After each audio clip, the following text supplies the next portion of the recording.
Dicek.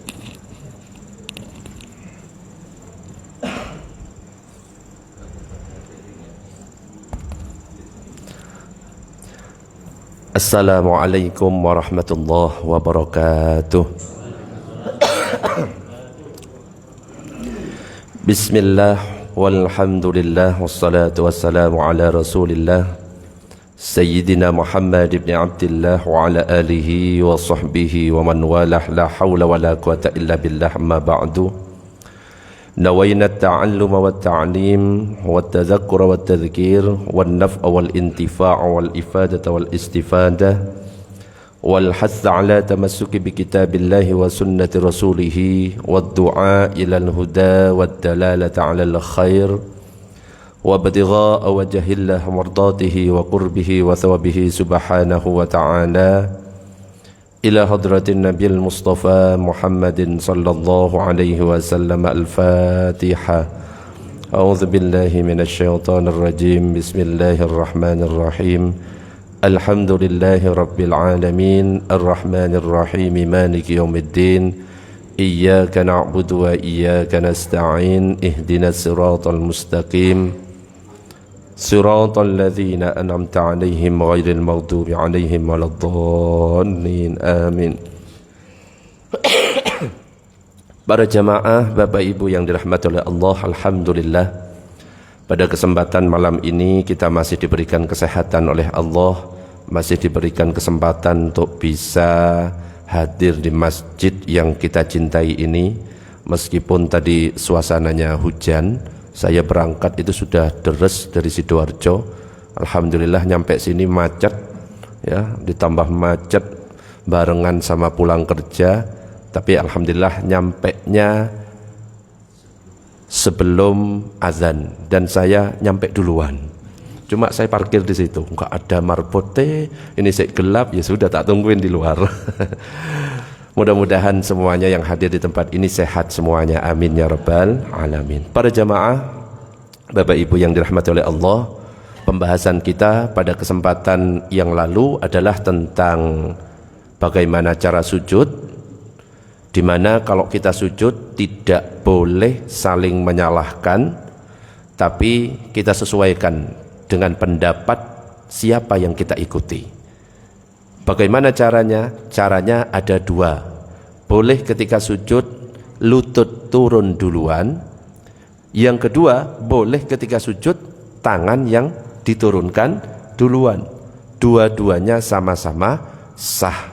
Kalau kita pakai pendapat yang mengatakan lutut terlebih dahulu, berarti kita pakai pendapatnya jumhur ulama.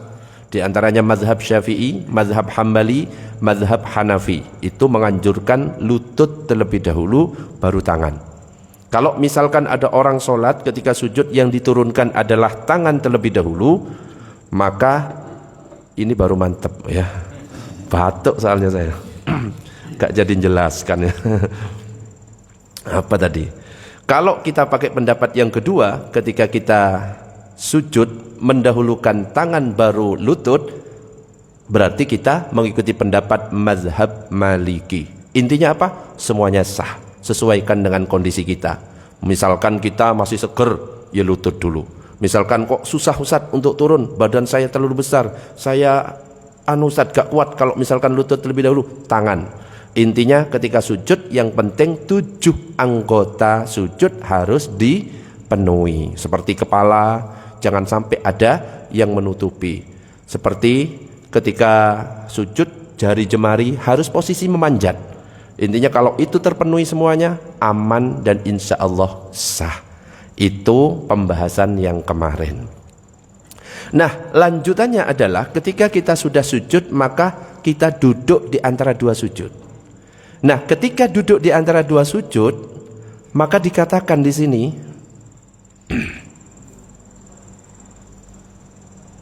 nah ini, wa yustahabbu ayyaqula fi julusihi, dan disunnahkan untuk mengucapkan di dalam duduk di antara dua sujud itu. Nah, ini ucapannya, doa-doanya itu macam-macam. Salah satu riwayat yang saya tampilkan di sini adalah doa Allahumma ghfirli Ini kayaknya perlu dicoba dulu, nggih. Batuk ini. Bismillah. Panas iki. Mau tak itu bisa-bisa malah nggak iso ngomong ini. Waduh. Allahumma shalli ala sayyidina Muhammad. Nyantai nggih. Oke, saya ulangi.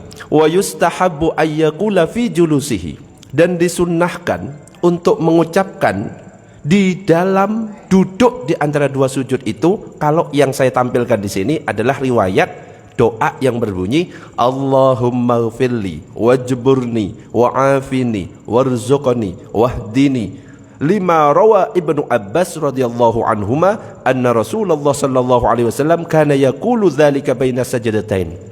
Jadi mengucapkan doa ini. Loh Ustaz, kok doa saya beda? Kita pakai riwayat yang lain.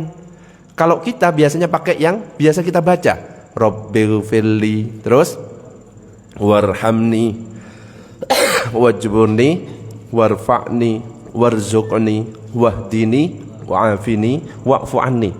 Dan itu sama-sama boleh. Kenapa? Riwayatnya macam-macam dan kadang-kadang susunannya macam-macam. Bahkan kalau kita cuma mengatakan Rabbighfirli, Rabbighfirli, Rabbighfirli, sah. Bahkan kalau seandainya kita tidak mengucapkan apa-apa, itu tetap sah. Kenapa? Karena duduk di antara dua sujud itu yang dihitung adalah duduknya itu. Sedangkan ucapan itu hukumnya adalah sunnah. Tapi meskipun sunnah, usahakan jangan ditinggalkan. Nah, kalau bapak-bapak yang di sini biasanya sama kayak tadi ya. Rabbighfirli warhamni wajburni warfa'ni warzuqni wahdini wa'afini wa'fu anni. Jadi itu hukumnya sunnah, tapi alangkah baiknya kalau kita baca. Nah, ketika kita sudah duduk di antara dua sujud, maka lanjutannya adalah duduk kembali. Kok duduk kembali? Sujud kembali. Yang perlu diperhatikan ketika kita duduk di antara dua sujud, duduknya adalah duduk iftirash. Duduk itu ada dua. Duduk iftirash, duduk tawarruk. Duduk iftirash itu duduk tasyahud awal, ya. Ketika mau bangun ya iftirash, ketika duduk di antara dua sujud iftirash. Baru ketika kita mau salam, ketika tasyahud akhir, itu namanya duduk tawarruk. Kemarin ada yang bertanya, Ustadz, bagaimana hukumnya duduk istirahat? Tahu duduk istirahat? Jadi biasanya habis rakaat 1 sujud, kita mau berdiri, kita duduk sebentar. Itu namanya duduk istirahat. Bagaimana hukumnya? Itu hukumnya adalah sunnah. Kenapa Rasulullah mencontohkan seperti itu? Duduk dulu sebentar, baru kita berdiri. Bagaimana kalau misalkan kita tidak duduk istirahat? Tetap sah, karena itu adalah sebuah kesunahan. Allahumma shalli ala sayyidina Muhammad. Ada lagi yang bertanya, Ustadz, ketika sujud apakah boleh saya berdoa dengan doa yang lain-lain? Boleh. Perbanyak doa di tempat sujud kita itu. Kenapa? Ketika sujud, jarak terdekat seorang hamba dengan Rabb-nya itu adalah itu. Maka perbanyak doa. Kalau doanya berbahasa Arab, boleh kita lafalkan meskipun sampai terdengar oleh telinga. Tapi kadang-kadang kan ada yang nggak hafal kalau misalkan berbahasa Arab. Ustadz, kalau misalkan doanya berbahasa Indonesia boleh apa enggak? Boleh. Dengan syarat kalau berbahasa Indonesia tidak boleh dilafalkan. Cukup dilintaskan dalam hati. Tapi ingat, kalau kita menjadi imam, jangan dilama-lamakan sujudnya. Cukup maksimal 3. Imam Ghazali mengatakan dalam Bidayatul Hidayah, kalau jadi imam jangan sampai memperlama, baik berdiri, rukuk, sujud, wes yang standar saja. Standar sunnahnya berapa? Kalau sujud 3. Standar ketika berdiri apa? Ya surat pendek dari Ad-Duha sampai Al-Ikhlas misalkan. Disesuaikan dengan jamaahnya. Kenapa? Karena kalau misalkan kita memperpanjang sekehendak hati kita, bisa timbul fitnah. Bahkan ada sahabat Nabi ketika sholat itu dilama-lamakan, ya. Kemudian ada yang mufarokoh, menyelesaikan sendiri kemudian salam. Kemudian sahabat Nabi ini Mu'ad tahu kalau ada salah satu makmumnya yang mufarokoh, memisahkan diri. Agak jengkel dia. Dia lapor kepada Nabi. Lah ternyata dia yang justru dimarahi oleh Nabi. Apakah kamu ingin menimbulkan fitnah?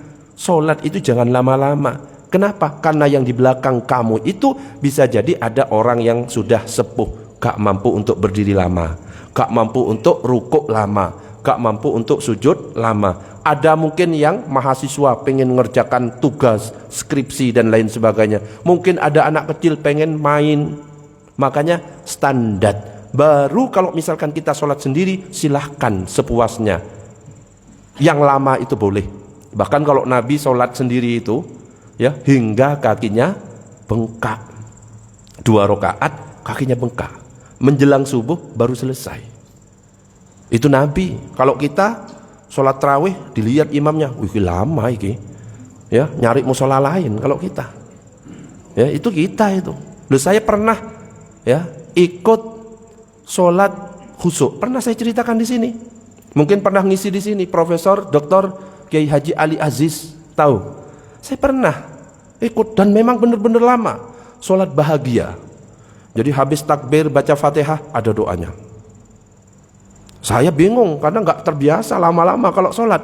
Iki bahagianya di mana? Ruko, habis ruko doa lagi. Di bahagianya. Ini kan saya karena memang susah husuk kalau saya. Habis ruko sujud, habis sujud baca doa sujud, habis baca doa sujud doa lagi. Iki kok gak bahagia-bahagia. Hampir 30 menit 2 rakaat baru selesai. Baru saya ternyata merasakan kebahagiaan ketika salam. Assalamualaikum, alhamdulillah. Itu saya ya. Karena memang gak bisa husuk. Makanya kita sesuaikan ya. Karena kita ini bukan setingkat dengan Nabi. Ya, sesuaikan aja. Singkat, padat, jelas. Yang penting syarat dan rukunnya terpenuhi. Allahumma sholli ala sayyidina Muhammad. Sampai di sini sebelum dilanjut, sampai di sini ada pertanyaan? Monggo kalau ada. Monggo Mbah, silakan Mbah. Waalaikumsalam warahmatullahi wabarakatuh. Sama yaitu yang masalah sujud. Itu utamanya kalau pada saat sujud itu siku ini ngikuti sejajar dengan telapak tangan atau cukup telapak tangan tapi sikunya diangkat. Oh. Ya, paham. Cara sujud bagaimana? Ya. Cara sujud kalau dalam mazhab Syafi'i. Oh, masih ada lagi. Monggo silakan. Saya tak minum. Monggo, Mbah. Bagaimana misalnya selama ini ada orang yang sholat itu karena dia pembelajaran waktu kecil sampai sekarang dia seperti itu, jadi nggak tahu imam siapa, nggak tahu. Pokoknya ya sholat itu aturannya seperti itu. Nah, itu bagaimana untuk ini misalnya kami ikut Imam Hambali atau nggak tahu Mbah ya, karena ngikut. Gitu, kelebihan dan keutamaannya itu di mana gitu. Ini saya kira dua pertanyaan. Siap. Cara sujud yang benar itu seperti apa? Kalau dalam mazhab Syafi'i dibedakan antara laki-laki dan perempuan. Tapi nanti ada pendapat yang mengatakan laki-laki dan perempuan sama. Tapi saya kasih penjelasan dulu yang beda. Dalam mazhab Syafi'i cara sujud kalau laki-laki yang ditempel itu adalah 2 telapak tangan, sedangkan siku diangkat lurus seperti ketika kita mengangkat ketika takbir. Kalau kita mengangkat ketika takbir lurus telinga, lurus dengan telinga. Kalau kita mungkin ketika takbir lurus dengan pundak, lurus dengan pundak. Contohnya seperti ini. Jal, kamu ngadepnya ke sana aja. Coba sujud. Nah, ya. Kalau ditempel siku seperti anjing, ya. Kata Nabi, ketika sujud tidak boleh menyerupai anjing. Contohnya, Jal, kalau sikunya ditempel ke bawah, bukan Jal? Tidak seperti ini. Bagaimana Ustadz? Dari dulu saya seperti ini, apakah sah? Sah, cuma tidak sempurna. Ya, kalau sekarang sudah tahu, kalau tidak boleh seperti ini, maka kita ubah. Yang kedua, kalau ibu-ibu dalam mazhab Syafi'i, ibu-ibu boleh agak berdiri. Kalau dalam mazhab Syafi'i, ibu-ibu, ini dirapatkan. Coba Jal, kamu bisa praktek. Kalau ibu-ibu, ini masuk ke dalam, menekan ke dada. Iki laki-laki kaku ya, gak enak. Nah, ini seperti ini. Ini masuk ke dalam. Nah, ini menekan dada untuk sikunya. Ini mazhab Syafi'i. Ini rapat, ini rapat. Iki kejepit, iki kasihan. Soalnya laki-laki susah, okay? Jadi kayak gini. Ini enggak terlalu tinggi juga, agak merapat. Dada dengan ini juga agak merapat. Ibu-ibu serba tertutup. Kalau ibu-ibu, bisa membayangkan, seperti ini. Tapi ada pendapat yang mengatakan tetap sama Ustadz. Kenapa? Dalilnya adalah sallu kama ra'aitumuni usolli. Silahkan kalau mau pakai pendapat yang seperti itu. Tapi kalau saya pakai pendapat yang ini, ibu-ibu agak merapat, yang bapak-bapak agak menggagah, wis gitulah intinya. Gak kejepit kan? Enggak ya? Balik. Itu yang pertama. Yang kedua adalah Ustadz, saya diajari oleh guru-guru saya ya seperti ini. Oleh orang tua saya seperti ini. Gak ngerti ini ikut mazhab siapa, ikut mazhab siapa. Sebenarnya sama dengan orang-orang Indonesia yang pertama kali mendapatkan dakwah dari Wali Songo. Memangnya mereka tahu itu mazhab apa? Gak ada yang tahu. Cuma Wali Songo ketika datang ke Indonesia yang dibawa itu adalah mazhab Syafi'i. Makanya ketika diajari sholat, ya diajari ala mazhab Syafi'i. Ketika wudhu diajari nawaitul wudu'a li raf'il hadatsil asghari fardholillahi ta'ala. Ketika sholat usolli fardhos subhi rakaataini mustaqbilal kiblati. Gak ada yang tahu dulu. Kenapa? Orang awam. Karena dulu itu mayoritas di Indonesia agamanya apa? Hindu Buddha.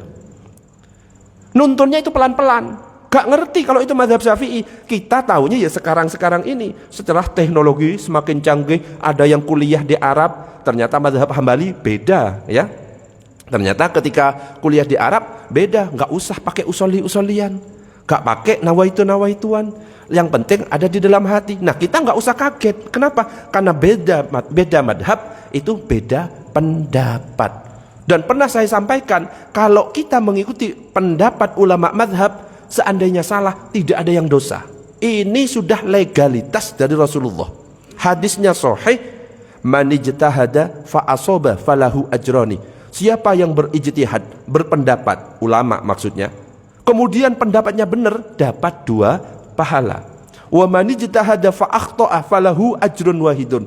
Siapa yang berpendapat, berijtihad, kemudian pendapatnya salah, maka dapat 1 pahala.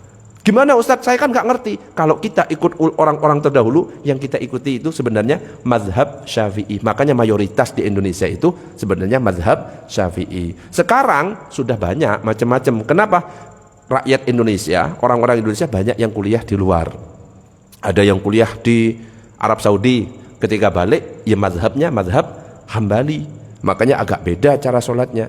Ketika ada yang kuliah di India misalkan, kembali ke Indonesia, mazhabnya Hanafi. Kenapa? Karena di sana mayoritasnya mazhab Hanafi. Ketika kuliah di Maroko, balik-baliknya mazhab Maliki.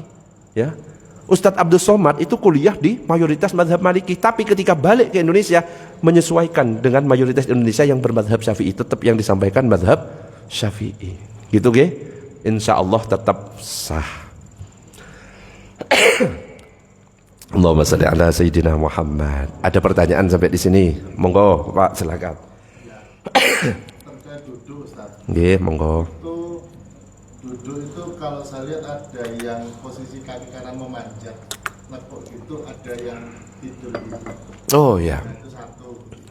Terus yang kedua terkait duduk tasawuf akhir. Tasawuf akhir. Itu ada yang kelengket ke kanan itu ada yang tetap duduk tasawuf akhir itu seperti duduk tasawuf awal. Oh, ya Pak. Hukumnya bagaimana? Ya. Oke, Rijal kasih contoh duduk tasahud awal. Jadi idealnya yang sempurna duduk tasahud awal ini seperti ini. Oke. Kaki kiri diduduki oleh pantat, sedangkan kaki kanan memanjat jarinya itu. Tapi ada sebagian dari orang-orang yang mungkin kakinya tidak bisa ditekuk. Mungkin kaku atau cantengan atau apa lagi, panuan, korengan, akhirnya gak iso ya. Maka akhirnya tidak dipanjatkan seperti ini. Apakah sah? Tetap sah. Duduknya iftiros itu hukumnya sunnah.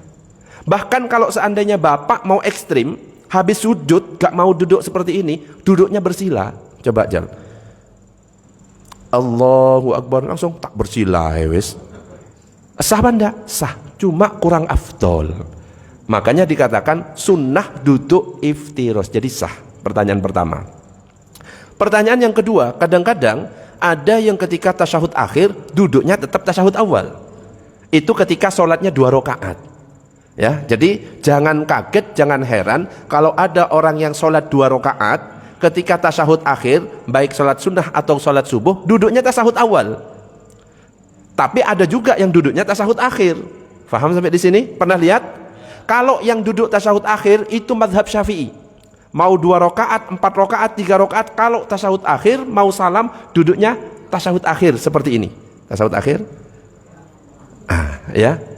Tapi kalau misalkan ada di sholat subuh rakaat kedua kok duduknya tasyahud awal, atau sholat sunnah yang 2 rakaat duduknya tasyahud awal, itu pakai pendapat mazhab Hambali dan semuanya sah. Jadi nggak usah kaget, yang benar ini nggak boleh kayak gitu ya. Kalau kita membenarkan salah satu, otomatis kita menyalahkan yang lainnya. Lah kita siapa, wong bukan ulama. Kita cukup manut siapa yang kita ikuti, ikuti saja, selesai. Gitu bagi. Ada lagi pertanyaan, monggo. Lanjut. Allahumma shalli ala sayyidina Muhammad. Belum ada ya, lanjut ya. Lanjut dulu.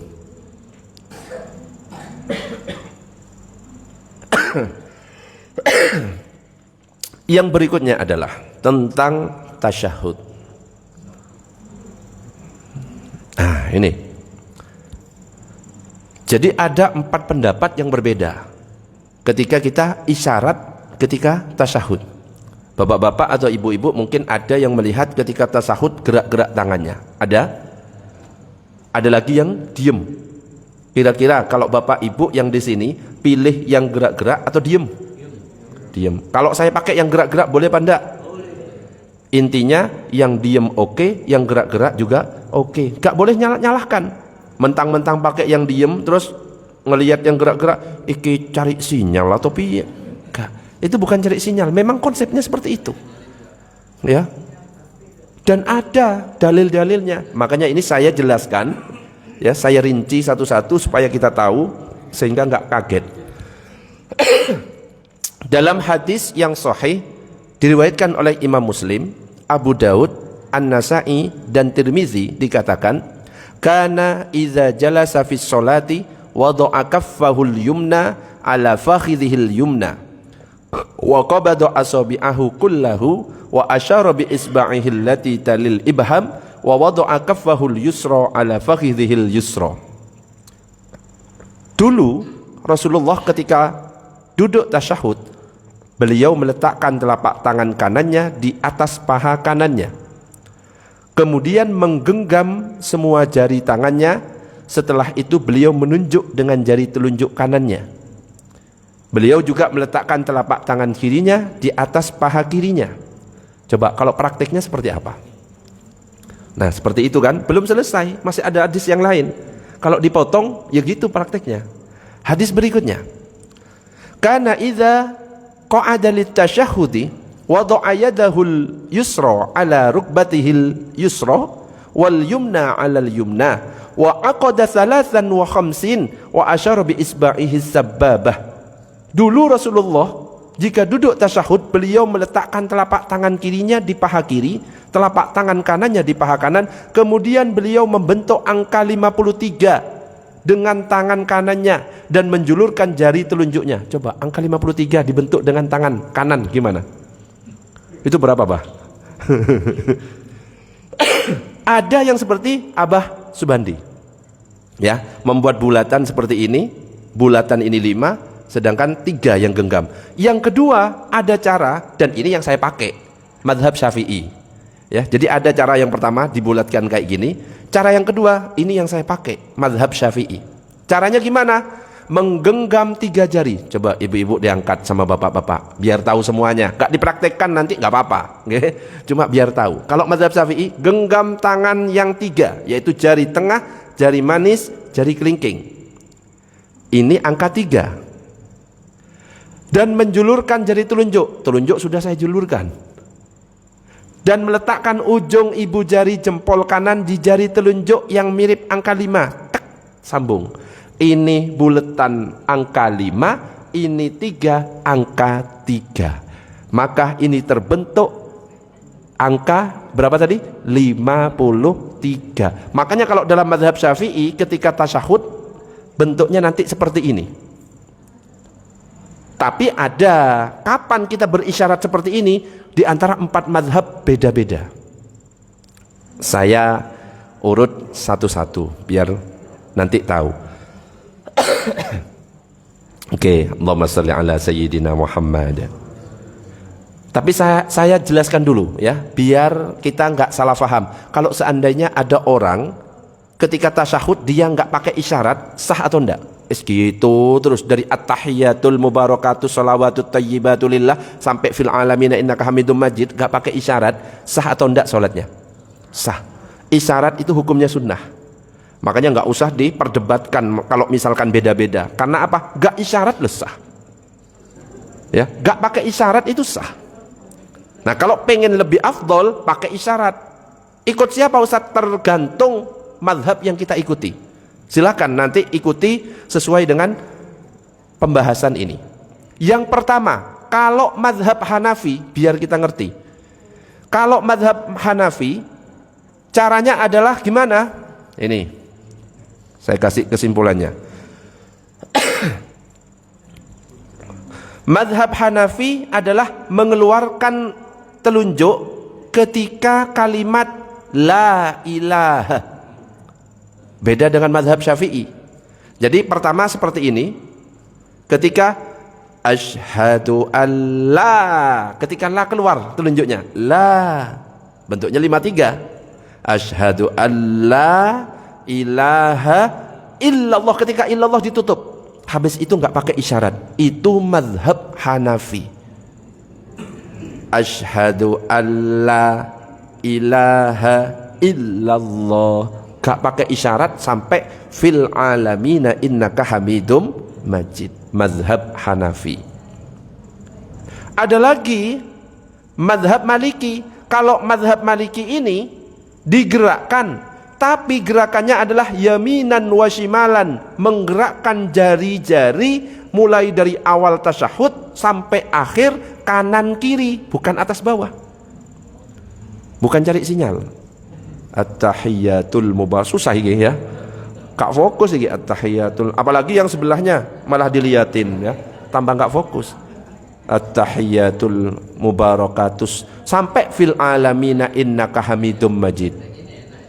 Ustadz kok ada yang atas bawah?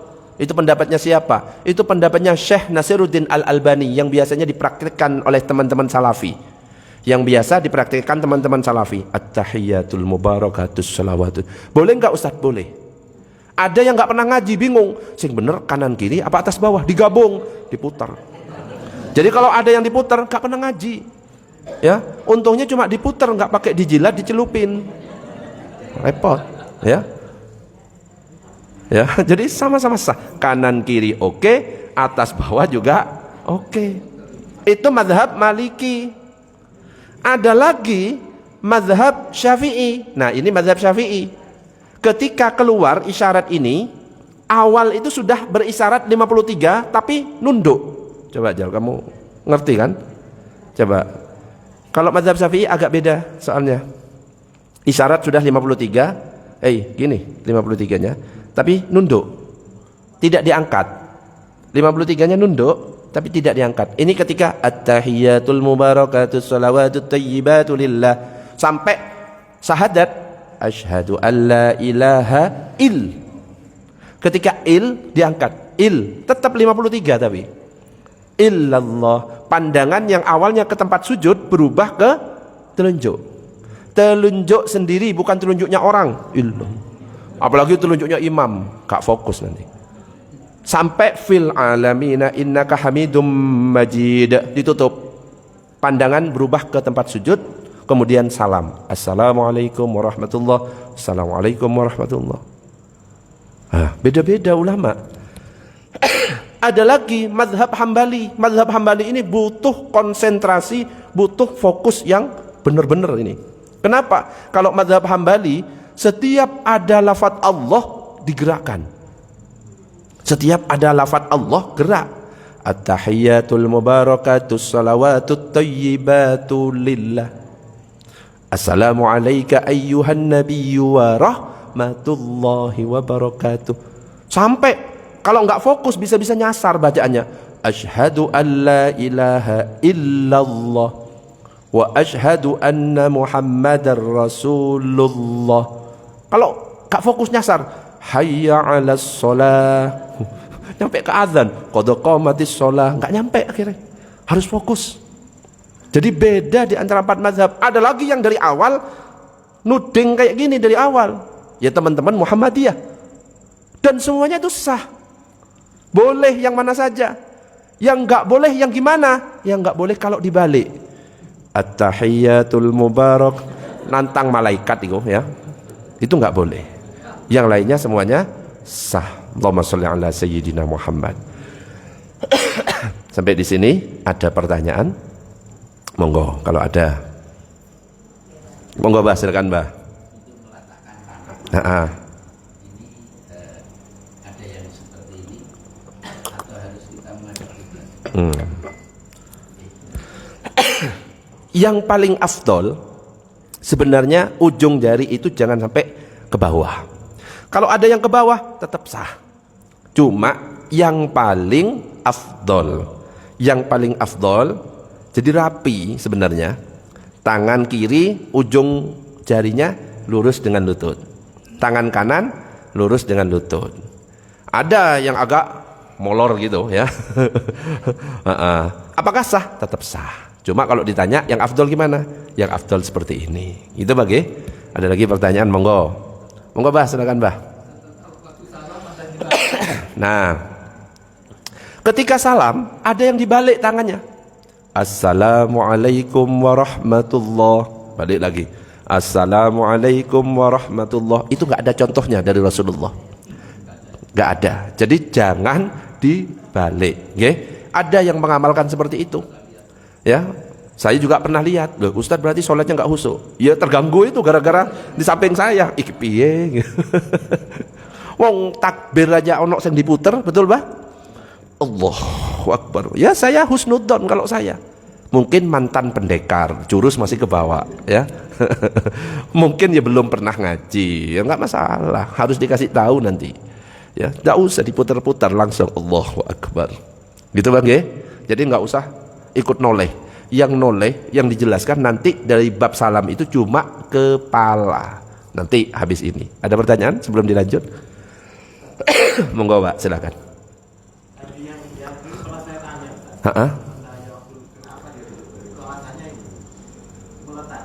Kanan dulu. Ya. Kanan dulu, ya. Diputar di atas, ya. Iya, memang itu alasannya. Jadi alasan mereka, kenapa kok tangan kanannya terus diputar seperti ini? Karena mendahulukan yang kanan, kemudian karena aturan sendekap itu kanan di atas, akhirnya terpaksa diputar. Nah itu yang tidak perlu dilakukan. Kalau Rasulullah ngaturnya sudah seperti itu, lakukan seperti yang Rasulullah atur. Gak usah aneh-aneh, ya. Kecuali kalau kita pakai sandal. Tapi kadang-kadang ada yang bingung ketika masuk masjid. Coba saya tanya Pak, Bu, ketika masuk masjid yang didahulukan kaki kanan. Saya tanya, kalau lepas sandal yang didahulukan kiri. Coba gimana caranya? Ayo, bareng aja Ustadz loncat. Apa ngono? Faham maksudnya? Bisa bayangkan? Kita kalau ngelepas sandal kan kiri sunnahnya. Tapi masuk masjid tangan. Kok tangan sih kok? Itu gara-gara belum minum ini. Saya tak minum saya. Gak fokus gara-gara ini anget soalnya Bah. Tak minum bagi batuk ini. Biar fokus ngajinya. Oke, ulangi sedikit. Kalau kita melepas sandal, anjurannya yang kiri. Paham kan? Tapi ketika mau masuk ke masjid, yang dianjurkan yang kanan. Gimana caranya biar dapat kesunahan? Banyak loh orang langsung dilepas yang kaki kanan langsung naik, tapi nggak dapat kesunahan buka sandal. Langsung loncat gitu Pak ya, dua-duanya. Gimana Pak? Gitu. Betul. Kalau bisa mendapatkan dua sunnah, kenapa harus meninggalkan sunnah yang lain? Kita lepas yang kaki kiri dulu ya, lepas tapi jangan masuk ke masjid, injak sandalnya, tak. Baru lepas yang kanan masuk ke masjid. Wis dapat dua sunnah. Bisa dipahami sampai di sini? Allahumma shalli ala sayyidina Muhammad. Monggo.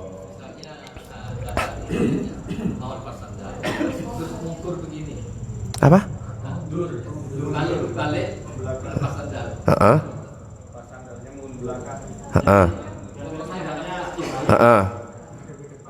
Oh, kebalik, mundur gini. Terus? Hukumnya gimana? Ya nggak apa-apa, Bah, ya. Mau mundur, mau ngadep masjid tidak apa-apa. Yang penting yang dihitung adalah ketika naik ke masjidnya adalah dengan kaki kanan. Mungkin biar sandalnya sudah posisi rapi untuk pas keluar. Mungkin dia habis salam mau langsung, ya, buru-buru kan bisa. Akhirnya sudah posisi bersedia gitu ya. Ada pertanyaan sebelum dilanjut? Belum ya? Lanjut dikit. Tinggal satu lagi. Nanti baru ketika sholat ini sudah selesai, nanti akan ada rincian-rincian. Ketika lagi sholat, kemudian bersin, sunnah nggak mengucapkan hamdalah? Alhamdulillah. Terus sebelahnya sunnah nggak jawab? Yarhamukallah. Terus imamnya yahdikumullah. Lah itu akan dibahas. Tapi nanti ini kan masih cara sholat. Kalau itu sudah semuanya, tahajud, duha akan dibahas semuanya. Apakah tahajud itu harus tidur terlebih dahulu? Kalau nggak pakai tidur gimana? Apa disebut tahajud? Nanti kalau sudah semuanya, wudhu, nah ikut dibahas semua. Mandi wajib, sak praktekin nanti mandi wajib ya. Guys, Allahumma shalli ala sayyidina Muhammad. Allahu Akbar. Yang terakhir, nah ini cara sholat yang terakhir. Tapi nanti tetap ada lanjutannya. Salam. Nah ini tentang bagaimana cara salam. Nah ini dalam hadis yang diriwayatkan oleh Imam Muslim disebutkan dari Amir bin Sa'ad dari bapaknya, dia berkata, aku pernah melihat Rasulullah sallallahu alaihi wasallam mengucapkan salam ke kanan dan ke kiri hingga aku melihat pipinya yang putih. Jadi bukan badannya yang ditolehkan. Kalau badannya sampai melenceng dari kiblat, batal sholatnya. Assalamualaikum. Assalamualaikum. Ada yang seperti itu. Nah, kalau ada yang sampai seperti ini, ya melenceng dari arah kiblat itu batal. Tapi yang ditolehkan cukup kepala. Dan cara menolehkan, ya kalau India kan, gini kan, India ya. Caranya gimana? Assalamualaikum, baru noleh warahmatullah. Assalamualaikum warahmatullah. Bisa difahami? Oke, belum selesai. Anna Nabiyya sallallahu alaihi wasallam kana yusallimu an yaminihi wa an shimalihi hatta yura bayadu khaddihi. Assalamu alaikum warahmatullah. Assalamu alaikum warahmatullah. Ini dalam hadis bahwa Rasulullah pernah ketika salam ke kanan dan ke kiri sampai terlihat pipinya yang putih dan cukup mengatakan Assalamualaikum warahmatullah. Assalamualaikum warahmatullah. Ini pendapat yang pertama, nggak pakai wabarakatuh. Kalau pendapat ini yang dipakai dalam mazhab Syafi'i. Makanya kalau orang-orang NU yang bermazhab Syafi'i nggak ada wabarakatuhnya, cukup Assalamualaikum warahmatullah. Assalamualaikum warahmatullah. Justru kalau ditambah wabarakatuh hukumnya makruh. Nah ini Wa akmaluhu assalamualaikum warahmatullah wa la tusannu ziyadatu wa barakatuh alal manqulil mansus wa huwal mu'taddu wa in waradat min iddati turukin wa min thamma akhtara katsiran nadbaha. Ini assalamualaikum warahmatullah, dan tidak disunnahkan menambahkan wa barakatuh. Ini yang dipakai dalam mazhab Syafi'i. Ustadz, kalau pakai wa barakatuh boleh apa enggak? Ada dalilnya juga. Ya, makanya jangan disalahkan. Beda itu boleh, yang enggak boleh itu berpecah belah. Ya, kalau pakai assalamualaikum warahmatullahi wabarakatuh, misalkan teman-teman Muhammadiyah, boleh. Assalamualaikum warahmatullahi wabarakatuh. Silahkan. Satunya assalamualaikum warahmatullahi. Pernah lihat seperti itu? Tidak masalah. Oh, ini berarti pakai pendapat yang ini. Oh, yang enggak pakai wabarakatuh berarti pakai pendapatnya mazhab Syafi'i. Tapi ingat, sebelum salam ada kesunahan. Habis fil alamina innaka hamidum majid. Ada doa yang enggak pernah ditinggalkan oleh Rasulullah. Rasulullah itu berlindung dari 4 hal. Ada yang tahu? Allahumma barik lana, itu lapar namanya makan ya. Apa? Allahumma inni a'udzubika min azabil qabri wa min azabi jahannam wa min fitnatil mahya wal mamati wa min syarri fitnatil masihid dajjal. Baru salam. Assalamualaikum warahmatullahi. Assalamualaikum warahmatullahi. Rasulullah doa, Allahumma inni a'udzubika min azabi jahannam wa min azabil qabri wa min fitnatil mahya wal mamati wa min syarri fitnatil masih dajjal. Berlindung dari 4. Berlindung dari adab jahannam, adab kubur, fitnah hidup dan mati, fitnah al-masih dajjal. Baru salam. Jadi dua-duanya boleh. Kalau mazhab Syafi'i enggak perlu wa barakatuh. Kalau yang mazhab yang lain boleh ditambah wa barakatuh. Nah, ini yang ditambah.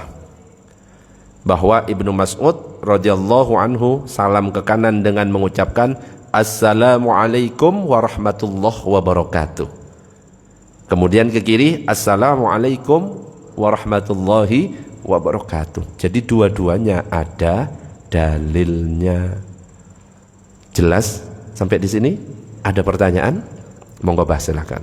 Ada yang salam yang kedua itu tidak boleh berhenti, Pak. Langsung kata Imam. Boleh itu, ya, itu sebuah pendapat juga. Jadi pendapat kalau dalam mazhab Syafi'i, assalamualaikum masih menghadap kiblat. Assalamualaikum baru warahmatullahnya noleh. Assalamualaikum warahmatullah noleh. Ada pendapat yang langsung assalamualaikum warahmatullah, assalamualaikum warahmatullah. Namanya pendapat, boleh. Tapi yang perlu kita ketahui, salam yang ke kiri itu hukumnya sunnah. Jadi yang wajib itu yang ke kanan. Seandainya habis ke kanan kemudian ada orang buang angin, ya, assalamualaikum warahmatullah, terus dia buang angin, pertanyaannya sholat sah atau tidak? Sah. Kenapa? Yang ke kiri hukumnya sunnah. Pertanyaan lagi, kalau ada orang salam tapi nggak noleh, yang mana yang sah? Yang satunya salam nggak noleh, assalamualaikum warahmatullah. Yang satunya noleh tapi nggak mengucapkan salam. Coba, yang satu atau yang dua yang sah? Atau dua-duanya nggak sah? Ayo, yang satunya mengucapkan salam, assalamualaikum warahmatullah, tapi ngadep depan, assalamualaikum warahmatullah. Yang kedua gak mengucapkan salam, cuma noleh kanan kiri. Yang sah yang nomor 1 atau yang nomor 2? Atau dua-duanya gak sah? Dua-duanya gak sah. Nomor 1 atau nomor 2? Nah, ini harus dirinci. Salam itu termasuk rukun qauli atau rukun fi'li? Coba, ucapan salam itu rukun qauli apa rukun fi'li? Rukun qauli itu rukun ucapan. Rukun fi'li itu adalah perbuatan. Salam itu ternyata termasuk rukun qauli, ucapan, yang mana yang dihitung adalah ucapannya. Jadi nolehnya itu hukumnya sunnah. Makanya yang sah yang pertama, assalamualaikum warahmatullahi, yang penting ucapannya. Cuma makruh, kenapa? Dia tidak melakukan kesunahan menoleh ke kanan. Yang gak sah yang mana? Yang gak pakai mengucapkan assalamualaikum, dia cuma noleh. Yang afdol mana? Ucapkan salam, plus noleh kanan kiri. Allahumma shalli ala sayyidina Muhammad. Waktunya habis, dilanjut pertemuan berikutnya. Ada pertanyaan? Alhamdulillah nggak ada. Ada? Oh.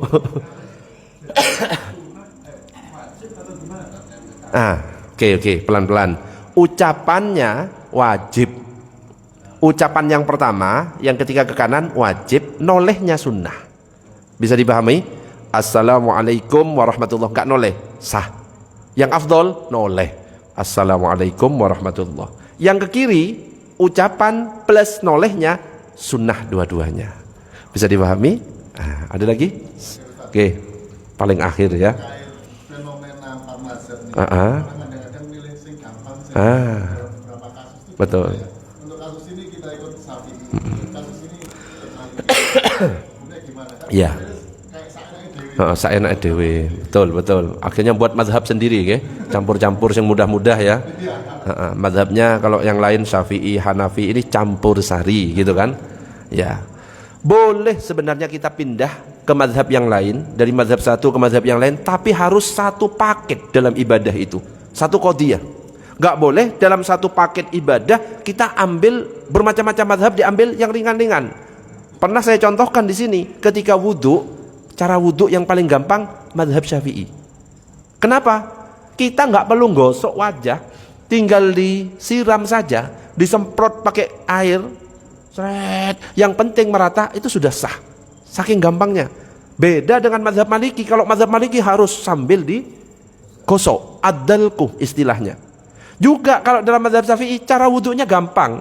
Ketika ngusap kepala, satu helai, dua helai, tiga helai, dimanapun itu sah. Kepala kita sah, yang manapun. Yang penting bukan kepalanya sebelahnya yang ditepuk. Itu kurang ajar. Ya, gampang. Tapi batal wudhunya ini yang agak susah kalau mazhab Syafi'i. Nyentuh istri, sengaja nggak sengaja, syahwat nggak syahwat, kalau kulit ketemu kulit, batal. Mazhab Syafi'i. Jadi kenceng, cara wudhunya gampang, batal wudhunya agak berat. Faham sampai di sini? Jadi itu satu paket. Enggak boleh kita wudhunya ikut yang gampang mazhab Syafi'i, batal wudhunya ikut mazhab Maliki. Yang penting enggak syahwat, enggak batal. Enggak bisa. Kita boleh pakai mazhab Maliki, tapi cara wudhunya mazhab Maliki plus batal wudhunya. Makanya ketika saya umroh, saya di sana full wudhunya mazhab Maliki plus batal wudhunya mazhab Maliki. Kesentuh ya, enggak batal. Yang penting enggak syahwat. Ya, ada wanita Arab tak gandeng. Ya nggak boleh kalau disengaja ya. Nggak boleh. Bisa difahami? Jadi nggak boleh diambil gampangnya. Aturan dalam bermadzhab ada. Ustaz, kan ikut Rasulullah lah. Anda siapa? Yang bisa ikut Rasulullah itu adalah sahabat. Kalau kita itu ikut ulama. Kenapa? Kita nggak pernah ketemu sama Rasulullah. Supaya kita bisa ikut Rasulullah harus ada perantaranya. Siapa perantaranya? Ulama. Dan yang mengatakan itu adalah Allah dalam Al-Quran. Fas'alu ahlaz zikri in kuntum la ta'lamun. Tanyakan kepada ulama jika kamu tidak mengetahui. Wallahu a'lam bissawab. Kita tutup dengan doa kafaratul majlis. Subhanakallahumma wa bihamdika asyhadu an la ilaha illa anta astaghfiruka wa atubu ilaik. Assalamualaikum warahmatullahi wabarakatuh.